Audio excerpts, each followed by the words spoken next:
வணக்கம், welcome to Guru Shanthi kitchen. இன்றைக்கி நம்ம கிச்சனில் ஈஸியான ஸ்வீட் ரெசிபி ரவா லட்டு தாங்க செய்ய போகிறோம். இந்த ரவா லட்டு பார்த்திங்கன்னா 15 நிமிஷத்துலேயே ரொம்ப ஈஸியாக செய்திடலாங்க. சுவையும் ரொம்ப அற்புதமாக இருக்கும். வாங்க எப்படி செய்கிறோன்னு சொல்லி வீடியோக்குள்ளே போய் பார்த்துடலாம்.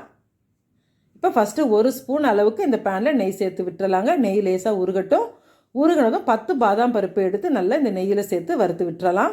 கருக விடாமல் பொன்னிறமாக வறுத்து எடுத்துக்கோங்க. இந்த அளவுக்கு வறுப்பட்டது வேறு ஒரு பிளேட்டில் மாற்றி வச்சிடலாம்.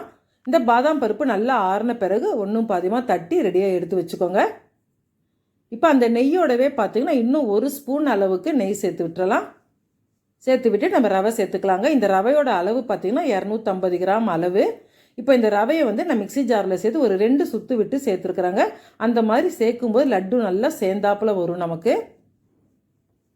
இப்போ நல்லா ஸ்லோ ஃப்ளேமில் இந்த ரவையை நல்லா வறுத்து விட்டுறலாம். நல்லா உதிரியாக வர அளவுக்கு வறுத்து விட்டுறணும். பாருங்கள் எந்த அளவுக்கு உதிரியாக வந்திருக்கு. இப்போ பார்த்தீங்கன்னா ஒரு 6 நிமிஷம் இந்த மாதிரி நல்லா வறுத்துருக்குறேங்க. இந்த ஸ்டேஜில் பார்த்தீங்கன்னா நம்ம எடுத்த டம்ளர்லேயே ஒரு 1/2 டம்ளர் அளவுக்கு துருவுன தேங்காய் சேர்த்துக்கலாங்க. நல்லா வெள்ளையாக இந்த மாதிரி துருவி எடுத்துக்கோங்க. தேங்காவும் பார்த்தீங்கன்னா மிக்சி ஜாரில் சேர்த்து ஒரு 2 சுற்று விட்டு சேர்த்துருக்குறேன். இப்போ தேங்காய் ரவை ரெண்டுமே நல்லா மிக்ஸ் பண்ணிடலாம். தேங்காய் இருக்கிறதே தெரியாத அளவுக்கு ரவையோடு சேர்ந்து நல்லா மிக்ஸ் ஆயிடணும்.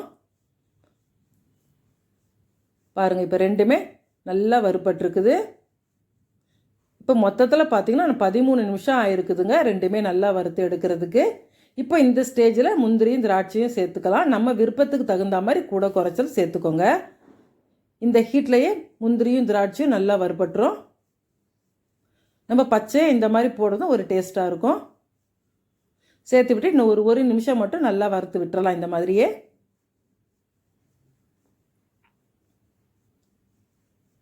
இப்போ அடுத்து பார்த்தீங்கன்னா அதே டம்ளரில் 3/4 டம்ளர் அளவுக்கு சர்க்கரை எடுத்து நல்லா இந்த மாதிரி பொடி பண்ணிக்கோங்க. பொடி பண்ணிவிட்டு சேர்த்துக்கலாம்.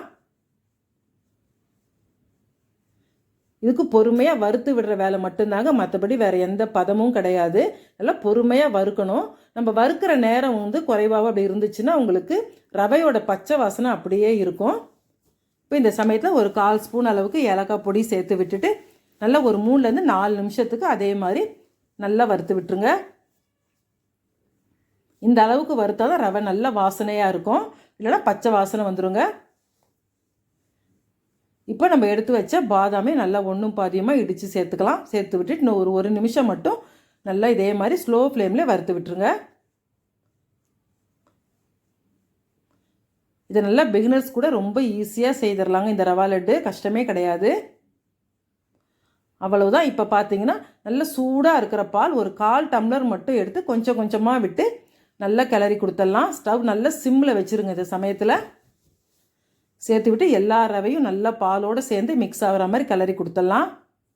இந்த 1/4 டம்ளர் பால் பத்தாதுங்க, இன்னும் கூட கொஞ்சம் சேர்த்துக்கலாம். எனக்கு பார்த்தீங்கன்னா இப்போ இந்த 1/2 டம்ளரை விட இன்னும் கொஞ்சம் கம்மியாக இருந்துச்சு. அந்த அளவுக்கு பால் சேர்த்துருக்குறேன். பாருங்கள் இப்போ எல்லாமே நல்லா பாலோடு மிக்ஸ் ஆயிருச்சு. அதிகமாக பால் சேர்த்துடக்கூடாதுங்க. இப்போ நம்ம 1/4 டம்ளர் எடுத்தோம் பார்த்திங்கன்னா அது மாதிரி இன்னும் 1 மடங்கு எடுத்தால் போதும். இப்போ அவ்வளோதான். நல்லா இதை அமுக்கி விட்ட மாதிரி விட்டுட்டு அப்படியே மூடி போட்டு மூடிடுங்க. நல்லா கை பிடிக்கிற சூடு வர வரைக்கும் அப்படியே இருக்கட்டும். பாருங்கள் நல்லா சூடெல்லாம் ஓரளவுக்கு குறைஞ்சிருக்குது.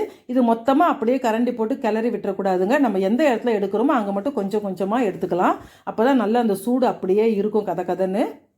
இப்போ இந்த மாதிரி கொஞ்சமாக எந்த அளவுக்கு நம்ம உருண்டை பிடிக்க வேணுமோ அந்த அளவுக்கு எடுத்து விட்டுட்டு ஃபஸ்ட்டு ஒரு 2 டைம் நல்லா அமுக்கிக்கோங்க. அதுக்கப்புறமா அப்படியே ரொட்டேட் பண்ணிங்கன்னா நமக்கு அழகான ரவா லட்டு உருண்டையாக கிடச்சிரும். பாருங்கள் சூப்பரான ரவா லட்டு ஒரு 15 நிமிஷத்துலேயே ரெடி ஆயிடுச்சு நமக்கு.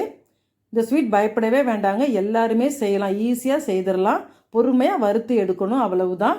இப்போ இதில் தேங்காய் பால் எல்லாம் சேர்த்துருக்கிறதுனால ஒரு 4லேருந்து 5 நாளைக்கு நல்லா இருக்குங்க. ரொம்ப அருமையான டேஸ்ட்டாக இருக்கும். இதே மாதிரி கண்டிப்பாக ட்ரை பண்ணுங்கள். இந்த லட்டு ட்ரை பண்ணிவிட்டு கமெண்ட் பண்ணுங்கள். பாருங்கள் எவ்வளோ சாஃப்டாக இருக்குது பாருங்கள் உள்ளுக்குள்ளே நல்லா. அவ்வளோதான், சூப்பரான ரவா லட்டு ரெடி ஆயிடுச்சு. இதே மாதிரி கண்டிப்பாக ட்ரை பண்ணுங்கள். ட்ரை பண்ணிவிட்டு கமெண்ட் பண்ணுங்கள், ஷேர் பண்ணுங்கள். இந்த வீடியோ பிடிச்சிருந்தால் மறக்காமல் நம்ம சேனலுக்கு சப்ஸ்கிரைப் பண்ணிக்கோங்க. நன்றி.